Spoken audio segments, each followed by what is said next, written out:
esse livro é um livro escrito baseado nas pesquisas, mas também direcionado para o público em geral. Ele é feito para o público leigo e também para o público científico. O que tem de pesquisa sobre isso? Sobre ciência da vida após a morte. Muitas pessoas pensam, não, esse não é um tema da ciência. A ciência não pode estudar isso. Estudar a não matéria? Isso é só religião, Exatamente. ou é filosofia. O que a gente mostra nesse livro, e foi importante que esse foi publicado pela Springer. Originalmente saiu em inglês esse livro. A Springer é a principal editora científica do mundo. Também saiu, que a gente viu. Saiu em espanhol, saiu em alemão, saiu em português.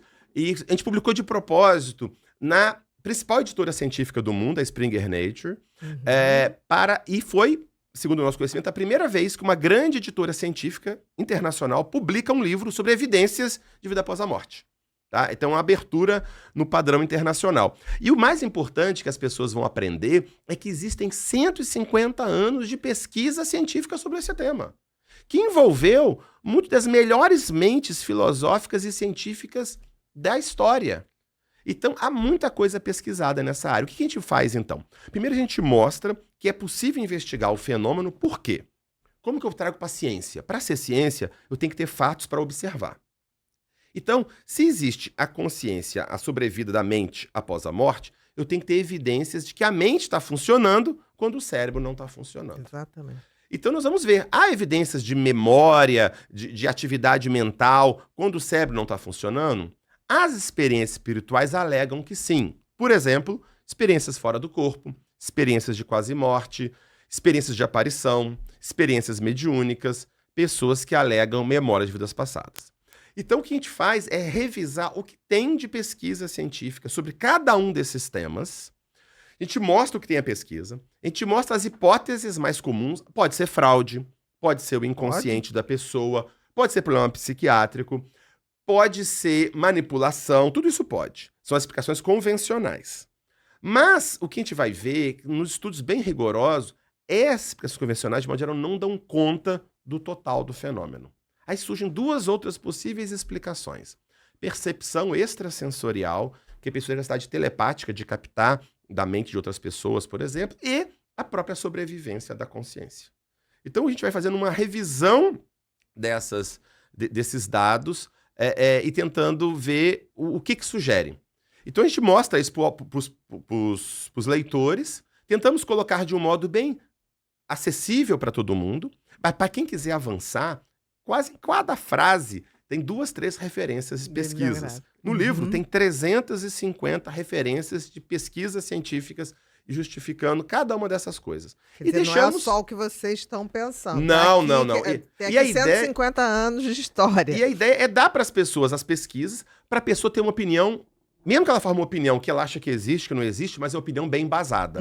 Porque, como a gente falou lá no começo da história, as pessoas muitas têm opinião forte sobre o tema, mas nunca estudaram a fundo sobre o tema. Então a ideia é introduzir as pessoas para conhecer esse tema e aí poder formar a sua própria conclusão. E não adequar as realidades ao que a pessoa deseja. Exatamente. Porque isso é uma das coisas que mais acontece hoje. Sem dúvida. No mundo de hoje, é todo mundo querendo adequar uma realidade ao que ele deseja. Exatamente. Né? E uma coisa que você coloca aqui no livro, que eu já dei uma folheadinha aqui, Chico Xavier. O que você traz de Chico Xavier? Que eu acho que Chico é um patrimônio brasileiro, assim, porque é difícil quem não goste de Chico Xavier. E eu não estou falando se aceita o que ele dizia ou não, mas eu sinto que existe no brasileiro um carinho pela figura de Chico Xavier, como Divaldo, que ainda está vivo, né, com 90, se eu não me engano, 92 ou 94 anos. O que você traz Chico Xavier aqui? Então, a gente, como eu falei, a gente analisa vários tipos de evidência e de experiências espirituais e estudos que foram feitos. No caso, a gente da mediunidade, o que é a mediunidade? Lembrar que mediunidade não é propriedade de nenhuma religião, nem do espiritismo, nem de ninguém. É uma experiência humana. Desde que o homem é homem, há relatos de contato com seres que já faleceram.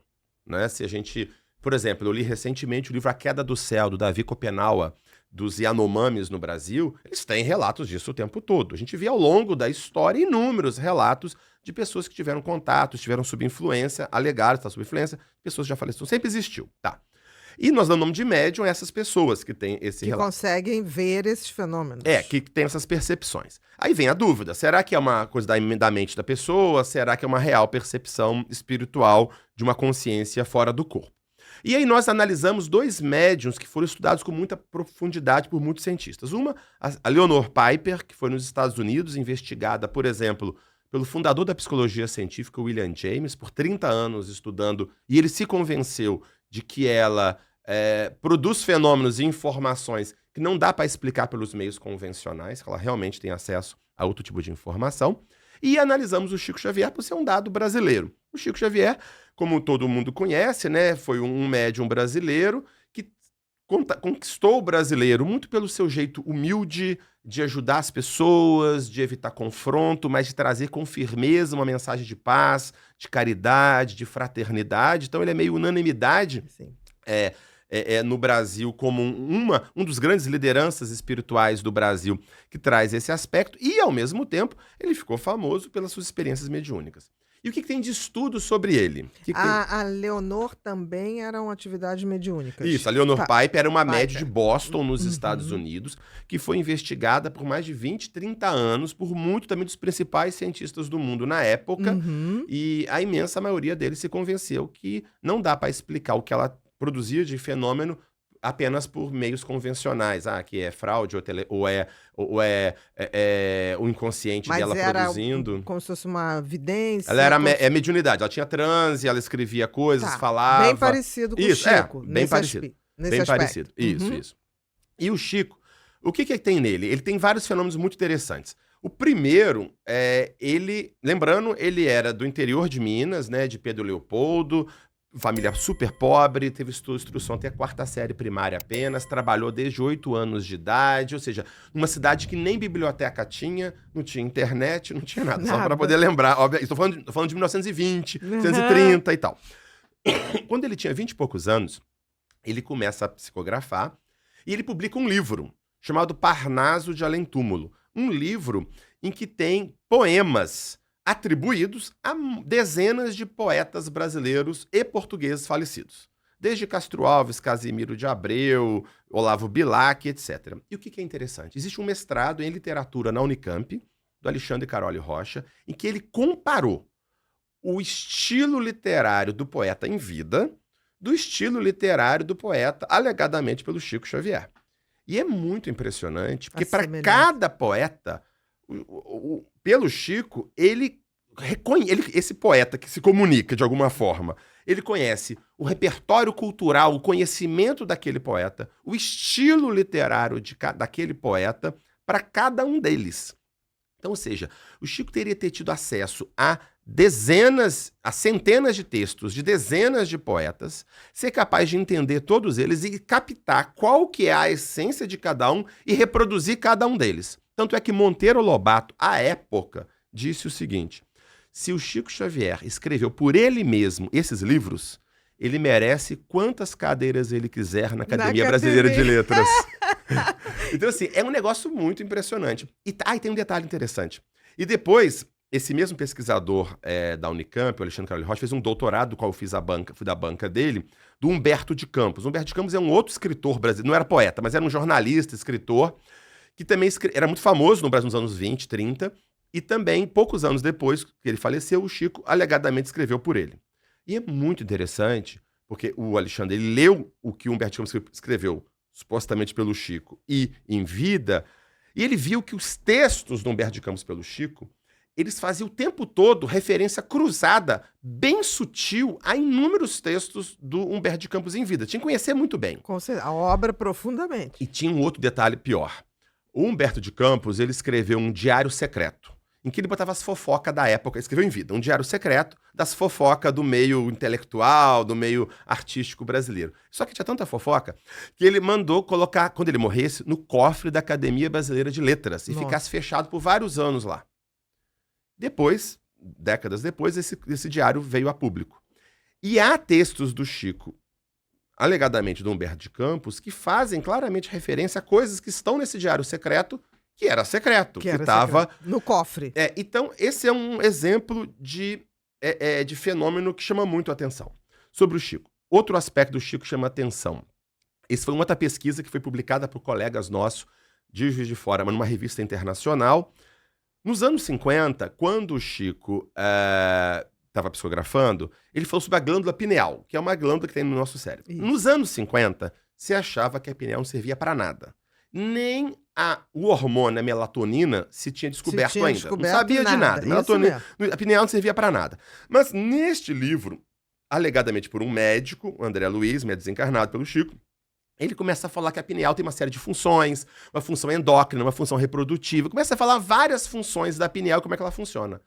E aí esse artigo, que foi publicado há poucos anos, ele compara o que se sabia sobre a pineal à época que foi que o Chico escreveu nos anos 50, não sabia quase nada. E o que se sabe hoje? Então, aquilo que está na psicografia fala o que se sabe da pineal hoje, mas não se sabia naquela época.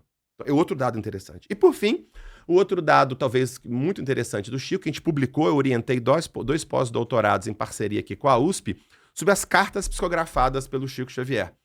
O Chico psicografava cartas, alegadamente, de pessoas falecidas para os seus parentes. Isso. E nós fizemos, então, uma investigação nessas cartas para ver que nível de informação precisa tinha e qual a possibilidade do Chico ter acesso a essas informações. Nós publicamos também em revistas internacionais esses resultados, mostrando que, de um modo geral, essas cartas tinham informações muito precisas e boa parte delas extremamente improvável que o Chico tivesse acesso a essas informações. Algumas informações nem, por exemplo, A própria família. a famílias que foi lá no Chico sabia. Depois eles foram investigar nome de pessoas, fatos, etc. e tal. E constataram que o que estava na carta era real. Exatamente. Então, o Chico, infelizmente, ele foi pouco estudado em vida. Acho que foi um desperdício absurdo da comunidade científica.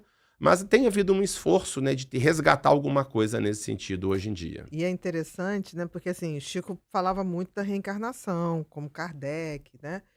Os estudos de Kardec, eles também contribuem nesse sentido?